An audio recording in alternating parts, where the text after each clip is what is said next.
Hey guys, welcome to day 4 of Dashavatar story telling. आज है हमारा चौथा दिन और चौथे दिन की कथा में हम सुनेंगे श्री नरसिंह देव की कथा।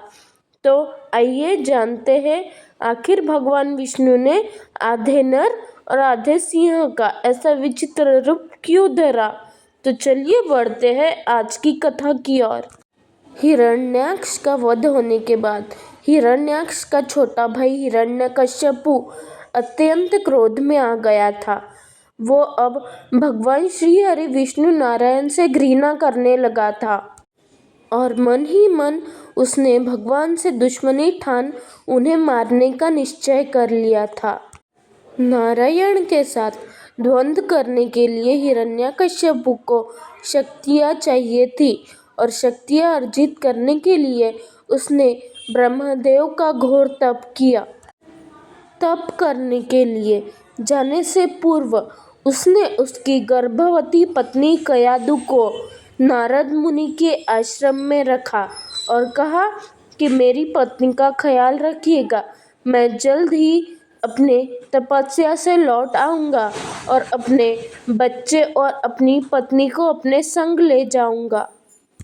हिरण्यकश्यप अपनी पत्नी कयादु और अपने अजन्मे बच्चे को छोड़ घोर तपस्या करने लीन हो गया। उसने ब्रह्मा जी की कई वर्षों तक घोर तपस्या की और ब्रह्मा जी को प्रसन्न कर लिया। जब ब्रह्मा जी ने प्रसन्न होकर हिरण्यकश्यपु से वर मांगने को कहा तो हिरण्यकश्यपु ने कहा, मुझे एक नहीं अनेक वर चाहिए। तो ब्रह्मा जी ने कहा, मांगो, मैं तुम्हारी साधना और तपस्या से बहुत ज़्यादा प्रसन्न हुआ हूँ। हिरण्यकश्यपु ने कहा, मुझे ऐसा वर दीजिए कि ना मैं किसी देवता से मरूं, ना मैं किसी दानव से मरूं, ना मैं किसी मनुष्य से मरूं, ना कोई पशु से मरूं, ना कोई अस्त्र से मरूं, ना कोई शस्त्र से मरूं, ना दिन में मरूं, ना रात में मरूं। ऐसा वरदान आप मुझे दीजिए। तो ब्रह्मा जी उसे तथास्तु कह वर दे वहाँ से अंतर्ध्यान हो गए। इतने सारे वरदान मिलने के बाद हिरण्यकश्यपु को अहंकार हो गया कि जो वर मैंने मांगा है उस वर के बल पर मैं कुछ भी कर सकता हूँ, अब मुझे कोई नहीं मार पाएगा। तो उसने अपना दुष्ट शासन पूरे पृथ्वी पर स्थापित कर दिया। जो हरि नाम लेता, भजन कीर्तन करता, ये यज्ञ धार्मिक कार्य करता, हिरण्यकश्यपु अपना अधिकार, अपना आतंक उन पर जमाता। अब तो उसने अपनी सत्ता में श्री हरि विष्णु का नाम लेने पर भी रोक लगा दी थी। जो कोई भी हरि का नाम लेता उसे दिखता, वह उसे बंदी बनाकर बहुत ज़्यादा त्रस्त किया करता। अब सारी प्रजा उससे डरने लगी थी और सभी ने हरि नाम लेना छोड़ दिया था। थोड़े दिनों बाद हिरण्यकश्यपु नारद मुनि के आश्रम में गया और वहाँ से अपनी पत्नी कयादु और अपने बच्चे प्रहलाद को घर ले आया। प्रहलाद अब बड़ा 7 वर्ष का बालक हो चुका था। जब प्रहलाद 7 वर्ष का हुआ तो हिरण्यकश्यपु ने सोचा कि अब इसे गुरुकुल शिक्षा के लिए भेजना चाहिए। तब प्रहलाद को गुरुकुल शिक्षा के लिए भेजा गया। पर प्रहलाद जब अपनी माँ के गर्भ में था तो रोज नारद मुनि से श्री हरि नारायण के नाम का कीर्तन गर्भ में ही सुना करता था। इसीलिए उसी गर्भ समय से उसमें आध्यात्मिक संस्कार दृढ़ हो गए थे और हरि नाम के प्रति निष्ठा हो गई थी। इसीलिए जब भी उसके गुरुदेव उसे गुरुकुल में कुछ पढ़ाते तो वह उस राजनीतिक शिक्षा को ग्रहण न कर केवल हरि नाम का जाप किया करता था। गुरु जी के लाख समझाने पर भी प्रहलाद मानता न था और केवल हरि नाम का कीर्तन किया करता था।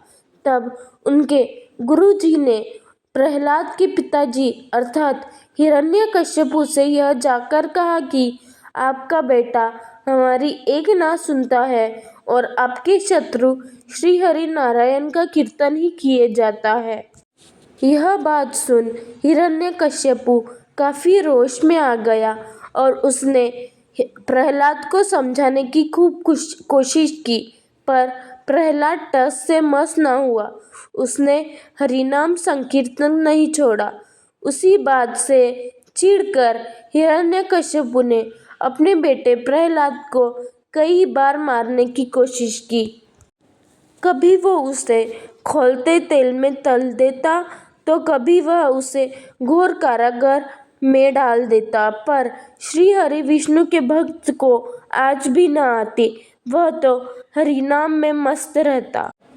इतनी सारी प्रताड़ना देने के बाद भी प्रहलाद जीवित बच जाता। इस बात से त्रस्त होकर हिरण्यकश्यपु ने प्रहलाद को अपनी सभा में घसीटते हुए पूछा कि बताओ मुझे, जिस हरि का तुम नाम लेते हो वह तुम्हारा हरि आखिर है कहाँ?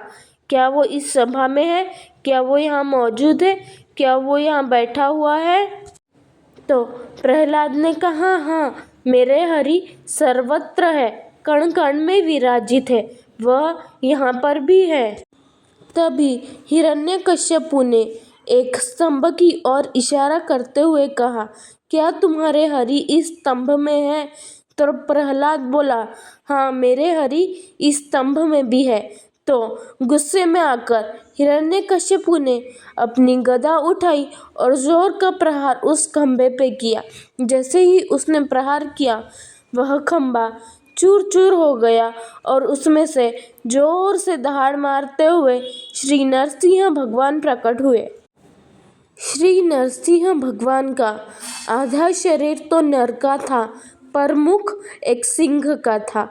बड़े बड़े नाखून नुकीले थे, लंबे लंबे थे, और जो उनकी तीक्ष्ण आंखें थी उनमें से सूर्य जैसा तेज बाहर आ रहा था।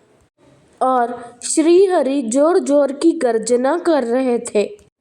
ऐसे विचित्र और भयावह रूप को देख हिरण्यकश्यपु डर गया, पर श्री हरि नारायण ने अपने पंजों से हिरण्यकश्यपु को उठा लिया और जाकर उस घर की देहली पर बैठ गए और हिरण्यकश्यपु को अपनी गोद में लिटा दिया और दहाड़ मारते हुए कहने लगे कि अब मैं तुम्हारा वध करूंगा। तो हिरण्यकश्यपु हंसते हुए बोला कि तुम मेरा वध कर ही नहीं सकते।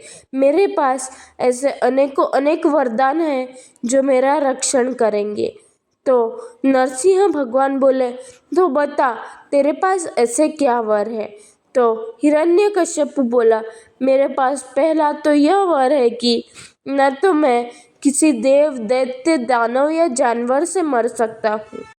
तो नरसिंह भगवान बोले, मूर्ख, मुझे ध्यान से देख, ना तो मैं पूरा नर हूँ, ना तो मैं पूरा पशु हूँ। मेरा शरीर भले ही नर का है, पर मेरा मुख एक सिंह का है। मैं नरसिंह हूँ। अपना दूसरा वर कहते हुए हिरण्यकश्यपु बोला कि ना तो मैं किसी अस्त्र से मर सकता हूँ, ना किसी शस्त्र से मरता।